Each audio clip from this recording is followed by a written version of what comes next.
Bismillahirrahmanirrahim. Assalamualaikum warahmatullahi wabarakatuh.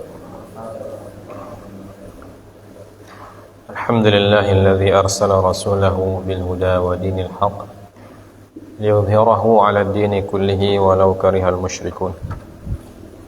Wa asyhadu an la ilaha illallah wahdahu la syarika lah. Wa asyhadu anna Muhammadan 'abduhu wa rasuluhu la nabiyya ba'dahu. Allahumma salli wa sallim wa barik ala nabiyyina wa habibina wa syafi'ina Muhammadin sallallahu alaihi wasallam wa ala alihi wa ashabihi wa man tabi'ahum bi ihsanin ila yaumiddin, amma ba'd. Segala puja dan puji serta syukur kita panjatkan kehadirat Allah Subhanahu wa taala atas limpahan karunia yang masih diberikan kepada kita sekalian. Salawat dan salam tak lupa kita sampaikan kepada Nabi kita yang mulia, Nabi Allah Muhammad sallallahu alaihi wasallam, serta para keluarga dan sahabat-sahabat beliau yang diridhai oleh Allah Subhanahu wa taala. Jamaah sekalian yang dimuliakan oleh Allah Azza wa Jalla, ya, sebagaimana biasa kita kembali akan membaca sirah Nabi kita sallallahu alaihi wasallam. Dan terakhir kita sampai pada poin-poin kesepakatan Sulhul Hudaybiyah, ya. Jadi poinnya sekali lagi, pertama berisi intinya adalah Rasul sallallahu alaihi wasallam harus pulang ke Madinah pada tahun itu dan boleh kembali untuk umrah nanti tahun depannya, ya. Kemudian yang kedua, intinya akan terjadi gencatan perang selama 10 tahun, ya. Dan yang ketiga, bahwa semua suku-suku Arab diberikan keleluasaan atau kemerdekaan untuk memilih dengan siapa mereka berpihak, ya. Yang berpihak kepada kaum muslimin maka itu dipersilahkan, yang berpihak kepada kaum musyrikin juga dipersilahkan. Dan yang keempat, intinya orang Mekah yang pergi ke Madinah tanpa izin walinya harus dideportasi ke Mekah, sedangkan orang Madinah yang pergi ke Mekah tidak harus dideportasi ke Madinah, jadi ditahan di Mekah. Nah, ini disepakati oleh Nabi kita sallallahu alaihi wasallam dan ditulis dengan tangan oleh Sayyidina Ali radhiyallahu taala anhu sebagai juru tulis ketika itu. Nah, kemudian pada saat sedang ditulis itu Sulhul Hudaybiyah oleh Sayyidina Ali radhiyallahu taala anhu, tiba-tiba datang seorang yang bernama Abu Jandal. Abu Jandal, bukan Abu Janda, ya. Pakai lam terakhir, ya. Dan Abu Jandal ini nama aslinya adalah Al-As. Al-As bin Suhail bin Amr, anak dari Suhail bin Amr yang menjadi ketua delegasinya kaum musyrikin ketika itu, ya. Dan disebutkan bahwa Al-As bin Suhail dan saudaranya, ya, Abdullah bin Suhail ini sudah masuk Islam lama, ya, termasuk orang yang masuk Islam di Mekah, tapi mereka disiksa, ya. Kalau Abu Jandal ini disiksa oleh ayahnya sendiri, oleh Suhail bin Amr. Dengan cara apa? Diborgol dia, tidak boleh pergi, ya. Diborgol atau dibelenggu, diikat, ya, diikat pakai rantai, seperti orang apa kalau dulu itu istilahnya itu orang dipasung, ya, dipasung pakai rantai, tidak boleh pergi-pergi. Ini Abu Jandal, ya, namanya Al-As. Nah, ketika terjadi Sulhul Hudaybiyah itu, dia berhasil lolos dari penjara orang tuanya itu. Dia berhasil lolos dari penjara orang tuanya. dan dia lari. Dia tahu dan dapat informasi bahwa kaum muslimin sedang berkumpul di Hudaybiyah. Ya. Maka dia pun lari ke Hudaybiyah dengan harapan dia bisa bertemu Rasulullah SAW, kemudian ikut bergabung dengan kaum muslimin dan bisa pergi dari Mekah, ya, untuk menyelamatkan keimanannya. Walaupun dia tinggal di Mekah itu dengan orang tuanya, tapi dalam keadaan yang tidak layak.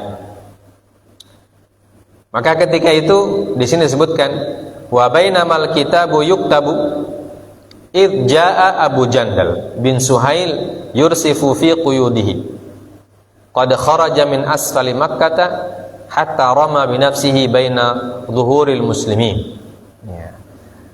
Dan ketika kitab atau istilah sekarang itu MOU, ya, Memorandum of Understanding, jadi sulh itu, perdamaian itu ditulis, ya, belum selesai ditulis, masih ditulis.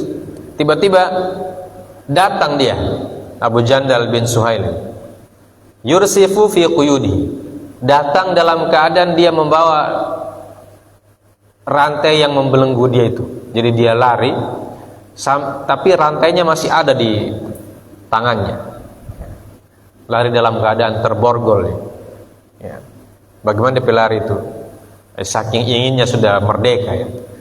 Saking tersiksanya dia di Mekah itu, dipenjarakan oleh bapaknya sendiri, dia ingin bebas. Ya. Dan itu kesempatan, satu-satunya kesempatan menurut dia, satu-satunya kesempatan yang bisa dia gunakan untuk lari dari penyiksaan itu.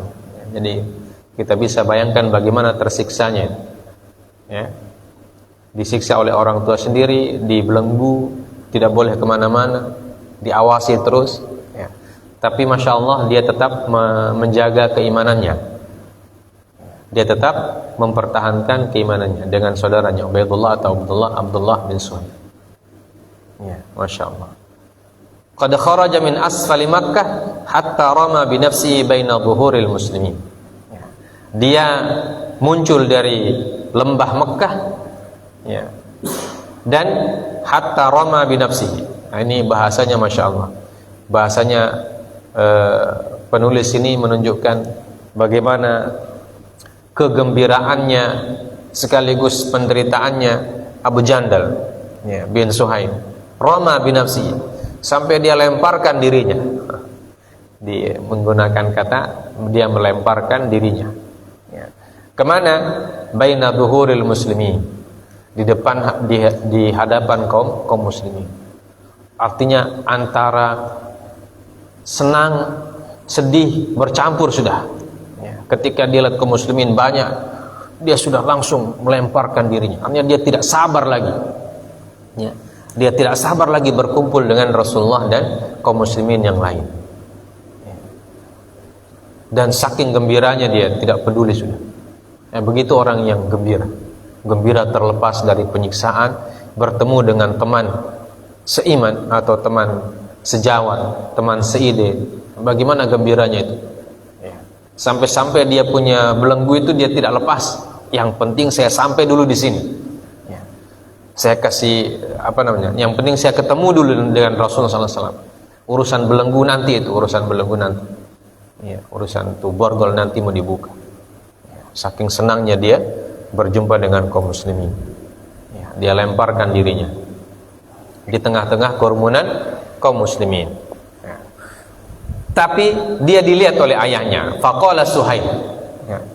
Ayahnya bilang, hadza awwalu ma uqadika alaihi ala an taruddahu. Jadi ini kata Suhail, ini orang yang pertama yang harus saya minta kepadamu wahai Muhammad untuk kamu kembalikan ini, sesuai dengan dengan bunyi daripada poin yang keberapa tadi? Yang keempat, ya. Man ata Muhammadan min Quraisy min ghairi idni walihi aw hariban minhum raddahu alaihim. Ya. Ini bagian keempat ini kata Suhail, ya Muhammad. Ya, ini orang yang pertama ini. yang harus kita kita aplikasikan ini perjanjian. Orang pertama yang harus kita aplikasikan ini Al-As, DP anak sendiri.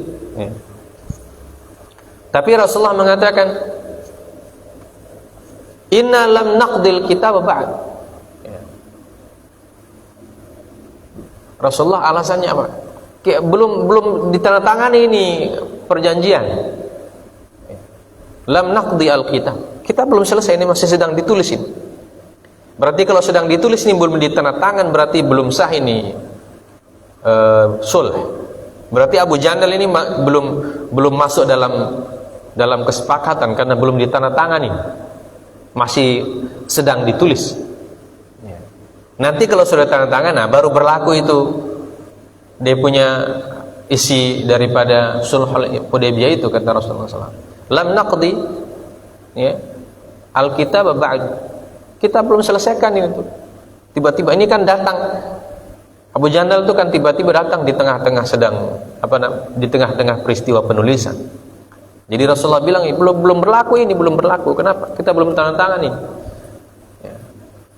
Jadi Rasulullah SAW juga ingin mempertahankan Abu Jandal supaya tidak dikasih kembali ke Mekah. Ya. Kenapa? Karena belum tanda tangan. Tapi apa kata Suhail? Fa wallahi idzan la uqadika ala syai'in abada. Ya. Demi Allah katanya, kalau begitu tidak ada kesepakatan kalau begitu. Ya. Jadi Suhail juga berkeras. Kalau kamu tidak kembalikan ini orang, berarti tidak ada gunanya kita sulh. Tidak jadi. Ya. Nah, faqala Nabi sallallahu alaihi wasallam fa'ajizhu li. Kalau begitu saya ajizhu li.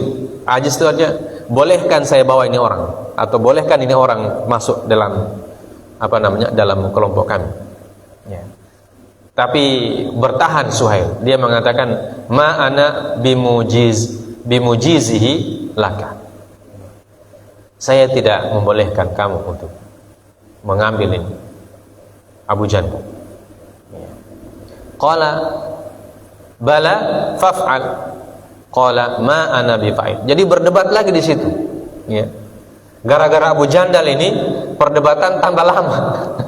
Ya. Jadi dia tiba-tiba datang di tengah-tengah sementara orang sedang menulis. Tadi kan sudah sepakat ini, isinya sudah sepakat. Tapi dia membawa membawa masalah baru, artinya masalah baru dia. Ya.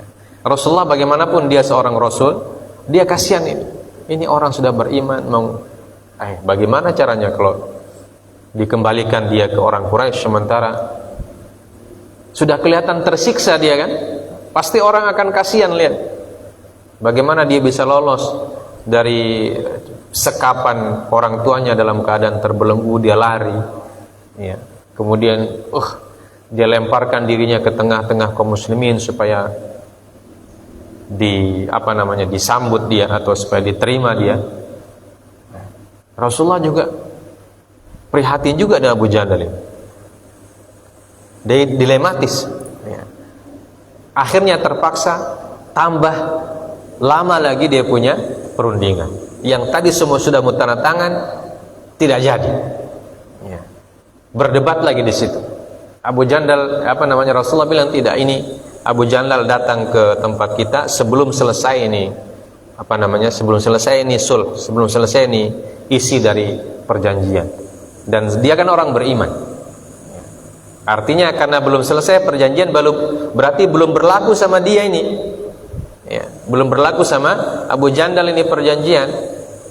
Seharusnya begitu kan? Dia punya logika. Karena belum ditandatangan. Ya. Tapi Suhail bertahan, tidak. Kalau kamu tidak kembalikan ini Abu Jandal ke Mekah, tidak jadi saya tanda tangan. Ini dilematis. Nah, kalau tidak jadi tanda tangan berarti akan ada peristiwa yang lain lagi. Tidak jadi berarti berdamai. Ya, kalau tidak jadi tanda tangan berarti tidak jadi berdamai. Maka Rasulullah menurunkan beliau punya beliau punya tensi, menurunkan beliau punya tensi. Dia bilang kalau begitu tolong izinkan saja dia ini. Ya. Kalau dia menurut kamu, wahai Suhail, menurut kamu dia ini masuk dalam dalam kesepakatan karena dia sudah di sini sekarang, izinkan saja dia masuk ke kelompok kami. Suhail bilang tidak. Kalau begitu tidak jadi. Ya. Akhirnya karena makin alot ini perdebatan, Rasulullah SAW akhirnya melepaskan Abu Jandal. Ya. Rasulullah setuju dengan keinginan Suhail. Wa qad daraba Suhail Abu Jandal fi wajhihi wa akhadha bi talabibihi wa jarrahu liyaruddahu ilal musyrikin. Ya. Dan Suhail karena sudah marah, dia pukul Abu Jandal, dia ditempelin di muka. Ya. Baru dia ambil dia punya kerak baju gitu. Kan anaknya kan, dia merasa ayah dan ini anak ini, diambil kerak bajunya, dia seret, dia suruh pasukannya untuk menangkap Abu Jandal. Wa ja'ala Abu Jandal yasrukh bi'a'la sautihi, ya ma'syarul muslimin, a'uraddu ilal musyrikin yuftunani fi dini. Ya. Jadi Abu Jandal juga sudah senang tadi itu, sudah sampai di dia bilang akhirnya tidak jadi dia lepas, tidak jadi dia merdeka, ditangkap pulang sama bapaknya itu, baru diseret dia, dicengkram keraknya begini, diseret, dibawa ke pasukannya siapa? Suhail, teman-temannya Suhail, diseret dia pergi ke Mekah. Ya, sambil teriak dia bilang, wahai kaum muslimin, apakah kalian tega sama saya ini, kasihan? Ya. Saya dikembalikan ke orang-orang musyrikin dan yuftunani fi dini. Mereka memberikan saya penyiksaan karena saya beragama Islam. Saya pertahankan saya punya agama ini, mereka siksa saya. Apakah kalian tega melihat saya seperti ini? Ya. Kaum muslimin tidak tega sebenarnya. Ya. Bagaimanapun saudara seiman. Ya. Tapi ini sedang melakukan perjanjian ini. Dan kaum muslimin diperintahkan oleh Allah kalau berjanji tidak boleh dikhianati. Aufu bil uqud. Ya. Ya alladzina amanu aufu bil uqud, wahai orang-orang beriman, penuhilah janji-janji dan semua perjanjian yang kalian lakukan. Ya. Jadi dilematis ini kaum muslimin. Mereka tidak tega, tapi kalau mereka berkeras untuk membawa Abu Jandal, tidak jadi perdamaian, ya, dilematislah. Maka Rasulullah SAW bersabda kepada Abu Jandal, ya, untuk menghibur Abu Jandal ini, ya Abu Jandal, isbir wahtasib, fa inna Allaha ja'ilun laka wa liman ma'aka minal mustada'afina farajan wa makhraja. Inna qad aqadna bainana wa bainal qaumi sulhan wa a'tainahum ala dhalik wa a'tuna ahdallahi fala naghduru bihim. Ya. Rasulullah SAW menghibur Abu Jandal dan mengatakan, wahai Abu Jandal, bersabar. Ya. Nah, begitulah orang beriman. Kalau dia mendapatkan hal-hal yang tidak disenangi atau hal-hal yang menyakitkan, yang kita lakukan apa? Bersabar. Isbir wahtasib. Wahai Abu Jandal, sabar dan harapkanlah pahala dari apa yang sedang menimpamu ini. Ya. Kenapa?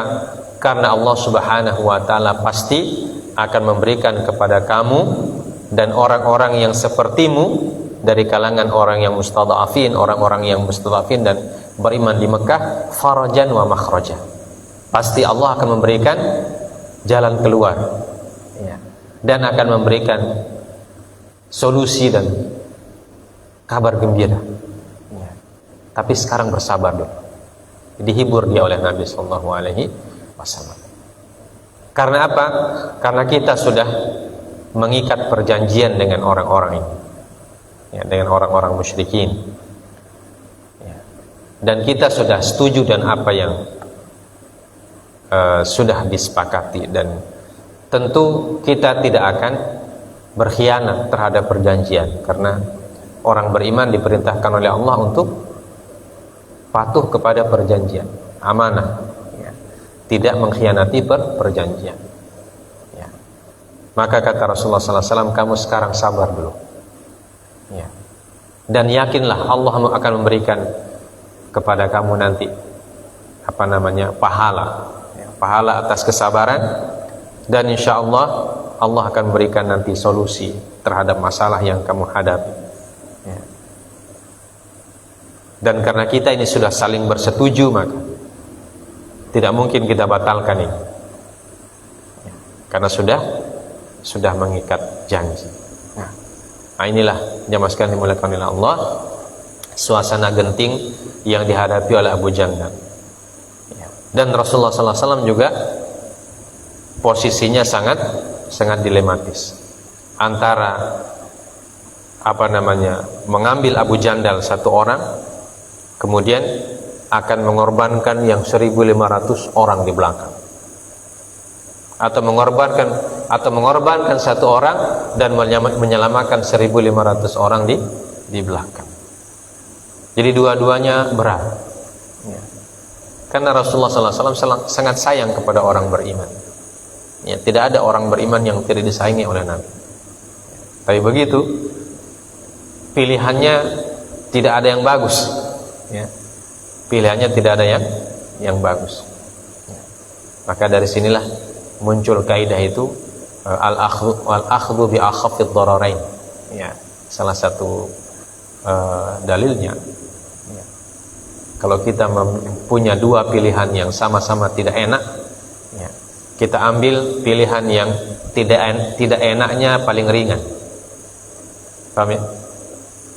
Kalau sulit, dua-dua sulit, kita cari yang tingkat kesulitannya lebih ringan. Maka dalam kondisi seperti itu, Rasulullah SAW memilih memberikan Abu Jandal kepada Suhail untuk menjaga isi dari perdamaian, dan juga menjaga 1.500 orang yang ada di belakang pasukan. Nah, dengan demikian akhirnya Abu Jandal pun pergi, ya. Tapi sebelum pergi itu dia dihampiri oleh Umar bin Khattab. Umar mengatakan, fawathaba Umar bin Khattab anhu ma'abi Jandal yamshi ila jambihi, ya. Umar bin Khattab mendengarkan Nabi SAW sudah memberikan keputusan, ya. Hanya kalau Rasulullah yang memberikan keputusan, mereka sudah tidak ada lagi. Dan Umar bin Khattab pergi ke Abu Jandal. Dia dia hibur. Dia mengatakan, isbir ya Aba Jandal, fa innama hum al musyrikun, wa innama damu ahadihim damu kalb, wa yudni qa'imas sayfi minhu. Yaqulu Umar, rajautu an ya'khudha as-sayfa fayadribu bihi abahu, fadhanna ar-rajulu bi abihi wa nufidatil qadiyah, ya. Umar ini datang menghampiri Abu Jandal, dan dia berkata, wahai Abu Jandal, sabar, ya. Tapi ketika dia mengatakan sabar itu, Umar bin Khattab kasih kode sama Abu Jandal ini. Apa kodenya? Kodenya dia dikasih dekat gagang pedangnya kepada Abu Jandal, ya. Sambil dia bicara, dia elus-elus, menurut dia elus-elus, sabar, ya. Kamu orang beriman, mereka ini orang musyrik, dan darah mereka ini sama dengan darah, fa innama damuhum damu kalbin, ya, darahnya kalb. Sambil dia kasih tunjuk dia punya gagang pedang itu.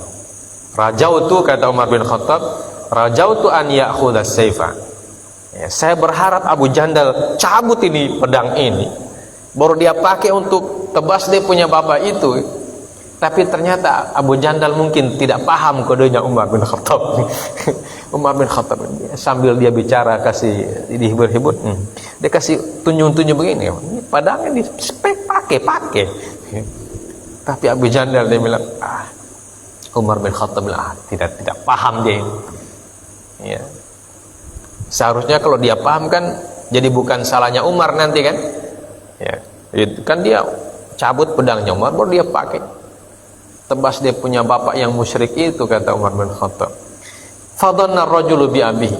Ya, tapi ini orang Abu Jandal dhanna bi abihi, artinya dia merasa tidak tidak bisa. Bagaimanapun dia punya papa kan. Dia punya ayah. Dia bilang, masakan saya bunuh, saya punya ayah sendiri. Dia berat dia. Karena berat akhirnya dia tidak ambil itu pedang. Dia kembali bersama orang-orang musyrikin. Nah, itulah kisah Abu Jandal. Ya, tapi nanti Abu Jandal ini ada kisah selanjutnya. Ya, dia tidak pulang ke Mekah, dia lari lagi. Ya, nanti bertemu dengan Abu Basir. Ya, Abu Basir ini juga kisahnya orang Mekah lari ke Madinah. Nah, nanti mereka berkumpul. Orang-orang yang lari dari Mekah tapi di Madinah tidak diterima. Jadi mereka nanti pergi cari tempat sendiri di luar Madinah dan di luar Mekah. Di situ mereka kumpul. Dan apa yang mereka lakukan? Pokoknya kalau ada lewat orang musyrik, mereka dorang dola. Ada orang musyrik dorang dola. Pokoknya siapapun musyrik lewat dari Mekah ke Syam atau dari Syam pulang ke Mekah, dorang dola di jalan. Ya. Pokoknya bikin rugi. Walamma faragha Rasulullah sallallahu alaihi wasallam min qadiyatil kitab qala qumu. Ya. Jadi kita selesaikan itu tadi kisahnya Abu Jandal yang akhirnya sesuai dengan kesepakatan Sulhul Hudaybiyah. Rasulullah sallallahu alaihi wasallam tidak membawa Abu Jandal pulang ke Madinah, tapi dikembalikan ke Mekah, ya, pada orang-orang musyrikin. Karena dia tidak diizinkan oleh walinya, karena di situ kan dalam poin keempat itu kan orang dari Mekah ke Madinah yang tidak diizinkan oleh walinya harus dikembalikan. Nah, ini Abu Jandal termasuk yang tidak diizinkan. Kenapa? Karena bapaknya yang tanda tangan itu, ya, Suhail bin Amr itu bapaknya. Jadi Suhail tentu tidak mengizinkan anaknya untuk pergi, dan dia tahu anaknya beriman. Ya, karena dua orang anaknya beriman dan dua-duanya disekap, ya, dibelenggu dan diborgol, ya, dua-duanya. Jadi ini sangar juga Suhail bin Amr. Nah, setelah Abu Jandal dibawa, akhirnya ditandatanganilah Sulhul Hudaybiyah. Ya. Setelah ditandatangani otomatis kelar, ya, selesai perjanjian. Dan sesuai dengan isi perjanjian bahwa kaum muslimin tidak boleh masuk Mekah tahun itu. Jadi kalau tidak boleh masuk Mekah berarti harus pulang. Ya, tidak mungkin kan tinggal di Hudaybiyah sampai 1 tahun depan. Ya, hanya pulang ke Madinah. Nah, sedangkan mereka sudah niat untuk umrah, sudah ihram di Dzul Hulaifah. Ya, mereka sudah ihram. Karena pergi sampai di Hudaybiyah dalam keadaan ihram. Dan orang ihram kalau tidak jadi melaksanakan umrah harus dibatalkan dulu ihramnya. Ya. Dibatalkan itu niat umrah. Maka bagaimana cara membatalkannya? Cara membatalkannya tahallul. Ya. Potong rambut dan menyembelih hewan kurbannya. Falamma faragha Rasulullah sallallahu alaihi wasallam min qadiyatil kitab qala qumu fanharu fa wallahi ma qama minhum ahadun hatta qala thalatha marrat. Ya. Jadi setelah tanda tangan otomatis kita harus batalkan ini niat umrah dan kita harus pulang ke Madinah. Maka Rasulullah mengatakan, kalau begitu qumu, bangkitlah kalian, fanharu, ya. Mari kita sembelih hewan kurban kita sebagai tanda untuk membatalkan niat umrah. Karena kalau tidak dibatalkan, kalau pulang dalam keadaan ihram, ya, tidak mungkin, karena Madinah itu kan di luar haram, ya, tidak mungkin. Satu-satunya cara dibatalkan dulu, ya, dengan cara tahallul, kemudian potong hewan yang udhiyahnya atau hewan hadiunya. Rasulullah mensabdakan itu sebanyak 3 kali, tapi tidak ada yang bergerak. Para sahabat tidak ada yang bergerak. Ya. Apa sebabnya mereka tidak bergerak? Ya. Karena mereka merasa sudah dekat sekali nih Mekah ini. Ya. Bagaimana kalau kita harus kembali ke Madinah? Berat. Mereka merasa berat untuk kembali, karena tinggal sedikit lagi, hanya jarak beberapa kilo lagi dari Mekah. Jadi mereka masih ingin pergi ke Mekah dan melaksanakan umrah itu, masih ingin. Akhirnya tidak ada yang bergerak. Maka Rasulullah SAW, falamma lam yakum minhum ahadun qama fadakhala ala Ummi Salamah. Maka beliau, karena tidak ada yang bergerak, beliau masuk ke tenda, ya. Dan ketika itu beliau membawa Ummu Salamah, istri beliau, ya. Dan Ummu Salamah kemudian diceritakan oleh Nabi sallallahu alaihi wasallam, fadzakara laha ma laqiya minan nas. Maka Rasulullah sallallahu alaihi wasallam mengungkapkan kepada Ummu Salamah apa yang dilakukan oleh para sahabat. Mereka tidak mau mencukur dan tidak mau memotong. Kayaknya mereka masih merasa berat ini. Ya, bagaimanapun menerima sulhul Hudaybiyah. Isi daripada sulh itu, Hudaybiyah itu, menurut para sahabat kayaknya ini merugikan kita ini. Ya, merugikan kaum muslimin. Kerugian yang pertama itu karena mereka tidak bisa umrah itu, ya. Padahal sudah dekat sekali, ya. Bahasa kita ini sangat disayangkan ini. Tinggal sedikit lagi sudah sampai, sangat sayang, ya. Maka Ummu Salamah mengatakan, ya Rasulullah, atuhibbu dzalik? Wahai Rasulullah, apakah engkau menginginkan supaya orang-orang pada tahallul kemudian menyembelih hadiunya? Ukhruj thumma la tukallim ahadan kalimatan hatta tanhara badanak wa tad'u haliqaka fayahliqaka. Ini ide dari Ummu Salamah, seorang wanita yang cerdas, ya. Jadi Ummu Salamah mengatakan, ya Rasulullah, kalau Rasulullah sallallahu alaihi wasallam menginginkan mereka melakukan apa yang Rasulullah perintahkan, ya, Rasulullah keluar saja dari tenda ini, kemudian tidak usah ngomong-ngomong, ya.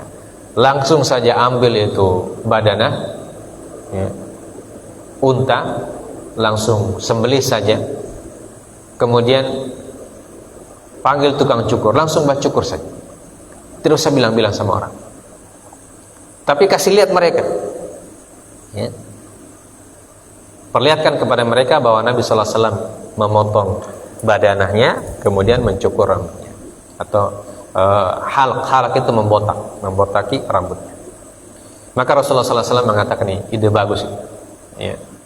Ini salah satu ide yang cemerlang yang diberikan oleh Ummu Salamah, istri Nabi sallallahu alaihi wasallam. Ya. Jadi ini salah satu tipe istri yang masya Allah. Ya. Ketika dia melihat Rasulullah sallallahu alaihi wasallam agak sedikit kesal, ya, dia tidak tambah beliau tidak menambah masalah.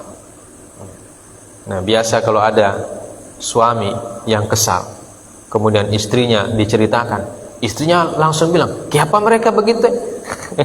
Kenapa dorang begitu? Ya.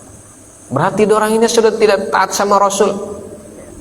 Nah, kalau begitu tambah panas keadaan. Ya. Tapi Ummu Salamah masya Allah, kecerdasan beliau masya Allah. Nah, beliau berikan solusi. Beliau tidak menambah Rasulullah terbebani, tidak menambah emosinya Rasulullah SAW. atau tidak menambah Rasulullah merasa berat, beliau berikan solusi. Ya. Rasulullah keluar saja, langsung sembelih saja. Rasulullah punya badanah, langsung cukur saja di hadapan mereka, tidak usah bilang-bilang. Ya. Dan para sahabat pun, ya, faqama fakharaja falam yukallim ahadan minhum hatta fa'ala dzalika.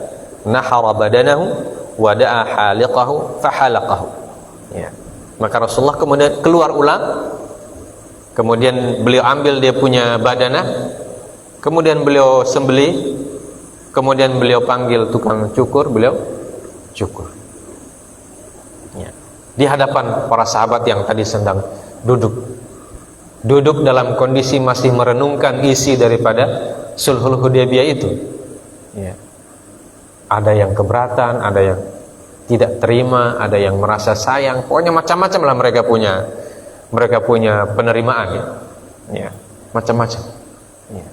Dan sedang mereka dalam pikiran masing-masing, Rasulullah SAW tiba-tiba ambil dia punya badan, beliau sembelih.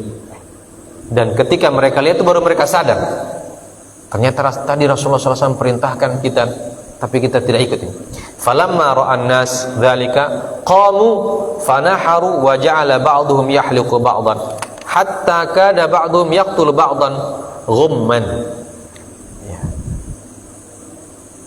Dan ketika mereka melihat Nabi sallallahu alaihi wasallam melakukan itu, ya, spontanitas, mereka langsung mengambil juga mereka punya badanah dan hadiu, masing-masing menyembelih, dan setelah itu mereka masing-masing saling cukur.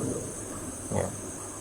Dan karena saling cukurnya ini makudusu bahasa kita, ya, hampir-hampir mereka saling melukai.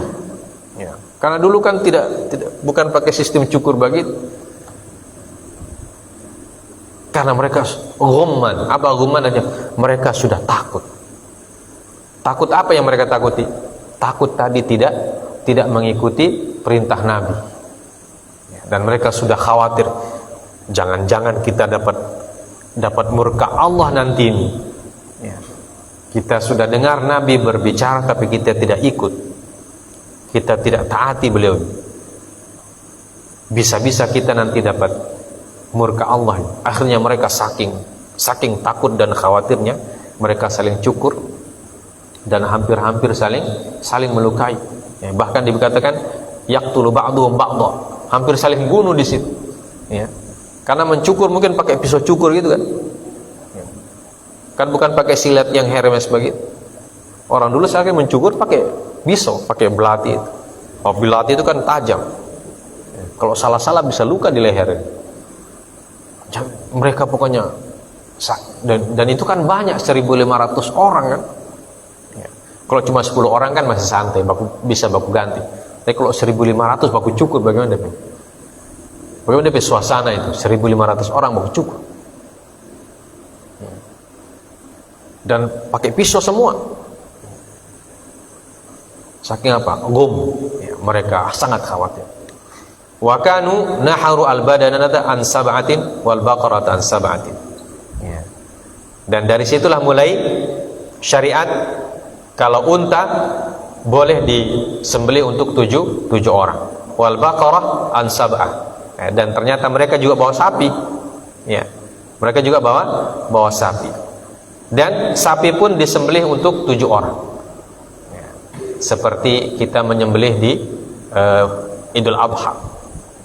Ya, padahal ini terjadinya pada bulan Dzulqa'dah, ya, bukan pada bulan Dzulhijjah. Ya, jadi belum musim haji. Ya. Wa nahara Rasulullah sallallahu alaihi wasallam jamalan kana li Abi Jahal. Kana fi anfihi barrah min fiddah. Ya, liyaghidha bil musyrikin. Wa da'a Rasulullah sallallahu alaihi wasallam lil muhalliqina thalathan bil maghfirah wal muqassirina marratan. Wa fi hadha safar anzalallahu fidyatal adha liman halaqa ra'sahu bis-siyam aw as-sadaqah aw an-nusuk fi sya'ni Ka'b bin Ajrah. Ya. Kemudian Rasulullah sallallahu alaihi wasallam sendiri menyembelih 1 ekor unta yang disebutkan tadi oleh Ummu Salamah itu. kana li Abi Jahal. Ya. Jadi unta ini dulu milik Abu Jahal. Nah, jadi harta rampasan dari Abu Jahal. Kana fi anfihi barrah min fiddah. Ya. Dan apa namanya, jamal ini atau unta ini dihiasi di hidungnya itu dengan hiasan perak. Ya. Karena orang dulu apa namanya, unta, kuda itu perhiasan. Ya. Jadi mereka hiasi juga. Sama dengan orang sekarang kalau punya mobil mewah, ya, dikasih dia punya apa namanya itu, hiasan-hiasan. Istilahnya sekarang apa istilah hiasan-hiasan kalau mobil itu? Hah? Nah, kalau HP apa istilahnya? Hiasan-hiasan, aksesoris, ya. Nah, karena mereka menganggap ini harta mahal ini, maka dikasih aksesoris, ya. Dikasih di hidung, talinya dari pokoknya macam-macam di aksesoris. Nah, ini untanya Abu Jahal dulu yang apa namanya jadi rampasan perang dan diambil oleh Nabi sallallahu alaihi wasallam dan dibawa ke umrah itu. Memang Nabi niatkan untuk apa? Niatkan untuk jadi hewan hadyu, ya. Diniatkan untuk hewan hadyu. Dan aksesorisnya sejak Abu Jahal simpan, Rasulullah tidak hilangkan tuh aksesoris. Supaya apa? Supaya nanti ketika disembelih di hadapan orang musyrikin, ini untanya Abu Jahal ini, ya. Supaya orang tahu Abu Jahal. Jangankan dia punya orang, dia punya unta saya sudah jadi korban sekarang. Kenapa? Liyaghidha bihil musyrikin. Untuk membuat orang musyrikin apa namanya, tersentak, membuat mereka gelisah, ya. Dan sengaja Rasulullah bikin begitu. Nah, kemudian Rasulullah SAW ketika itu juga berdoa untuk orang-orang yang membotak. Ya, nanti ada hadisnya, ya. Rasulullah mengatakan, Allahumma ighfir lil muhalliqin. Ya. Allahumma ighfir lil muhalliqin, Allahumma ighfir lil muhalliqin. Ya Allah, ampunilah orang-orang yang mencukur habis rambutnya. Ampuni orang. Beliau menyebutkannya 3 kali. Dan ada orang yang tidak mencukur, dia hanya menggunting saja. Dan mereka mengatakan, ya Rasulullah, wal muqassirin, bagaimana dengan orang yang menggunting ya Rasulullah? Maka Rasulullah mengatakan, wal muqassirin. Beliau menyebutkan orang yang menggunting satu kali, ya. Dan ini untuk melaksanakan ayat, ya, la tadkhulunnal masjidil harama aminina muhalliqina ru'usakum wa muqassirina la takhafun, ya. Walaupun ayat itu belum terlaksana pada hari itu, ya, tapi pelaksanaan belum terlaksana, maksudnya mereka belum bisa masuk Mekah, tapi tentang muhalliqin dan muqassirin sudah diperintahkan oleh Rasul sallallahu alaihi wasallam untuk dilaksanakan. Dan beliau doakan masing-masing, ya. Jadi orang muhalliqin didoakan, orang muqassirin didoakan, ya. Tapi doanya untuk muhalliqin lebih banyak dibanding muqassirin, ya. Dan di sini para ulama mengatakan bahwa yang paling afdal kalau kita haji atau umrah ketika kita tahallul adalah kita berbotak, ya. Dihalq, dibotak, ya. Karena ada 3 doa yang didapatkan oleh orang muhalliqin. Walaupun muqassirin, orang menggunting juga tidak apa-apa, ya, karena tetap didoakan oleh Nabi sallallahu alaihi wasallam, ya. Tapi kalau ditanya mana yang lebih afdal dihalq, ya, lebih afdal dihalq. Kemudian dalam safar ini juga turun ayat Allah Subhanahu wa taala tentang pelaksanaan fidyatul adha. Ya, fidyatul adha ini tebusan bagi orang yang menghalaq ra'sahu, ya, seperti yang disebutkan dalam Quran surah Al-Baqarah. Apa firman Allah Subhanahu wa taala?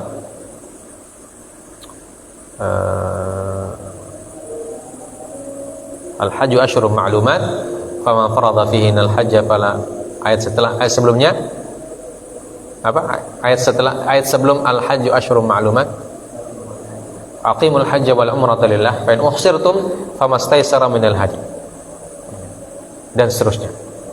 Ya. Famastaysara minal hadi wala tahliqu ru'usakum hatta yablugha hadyu mahillah.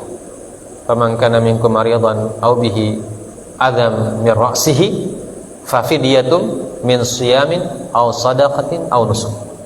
Ayat itu turun dalam peristiwa ini. Ya, apa? Dan siapa di antara kalian yang sakit, ya, atau mendapatkan adam min ra'sihi, ada apa namanya, penyakit di kepalanya, ya. Kemudian karena sakit itu dia, karena orang umrah itu kan tidak boleh menggaruk kepala, ya, tidak boleh garuk, tidak boleh ada rambut yang rontok dan sebagainya, ya. Sementara dalam keadaan ihram, barang siapa yang merontokkan rambutnya sengaja, ya, barang siapa yang sengaja merontokkan rambutnya karena dia tidak tahan dengan gatal kepalanya misalnya, dia garuk sampai rontok rambutnya, maka dia menebus, ya, namanya fidyatul adza. Tebusannya apa? Pertama, dia puasa, ya. Fa fidyatum min siyamin aw sadaqatin aw nusuk, ya. Dia ganti dengan puasa atau sedekah, ya, au nusuk. Nusuk artinya apa? Menyembelih hewan haji, hewan apa namanya, dam. Seperti yang terjadi pada Ka'ab bin Ajrah. Ini salah seorang sahabat yang ikut pada saat itu, dan langsung diaplikasikan ayatnya kepada dia, Ka'ab bin Ajrah, ya. Jadi dia apa namanya, menebus apa yang dia lakukan dengan cara seperti yang disebutkan oleh Al-Quran, ya. Siyam au sadaqah au nusuk. Nah, ini peristiwa yang menjadi akhir dari apa namanya, peristiwa Sulhul Hudaybiyah, ya. Jadi setelah ini mereka pulang ke Madinah, ya. Setelah ini mereka pulang ke Madinah.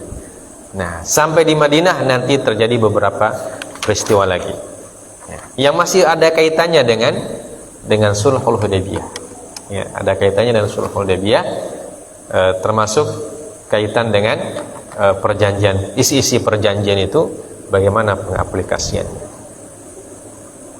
ya. Dengan demikian peristiwanya secara sejarah sampai di situ. Nanti efek dari peristiwa Sulhul Hudaybiyah itu akan ada beberapa dampaknya, baik kepada kaum muslimin dan juga kepada orang-orang musyrikin, ya. Kemudian di bagian akhir disebutkan tentang peristiwa yang tadi, ya, kenapa para sahabat tidak segera mengikuti perintah Nabi ketika disuruh untuk bercukur, ya. Jadi beliau sebutkan di belakang, ya. Ya, seharusnya disebutkan di sini biar lebih supaya tidak melompat, ya, tapi beliau sebutkan di belakang. Ala kulli hal, kita lanjutkan pekan depan tentang dampak-dampak pasca Sulhul Hudaybiyah. Baik, kita cukupkan sampai sini karena sudah salat Isya. Subhanakallah bihamdik, asyhadu an la ilaha illa anta, astaghfiruka wa atubu ilaik. Wa sallallahu ala nabiyyina Muhammad wa ala alihi washabbihi wasallam. Wa akhiru da'wana alhamdulillahirabbil alamin. Assalamualaikum warahmatullahi wabarakatuh.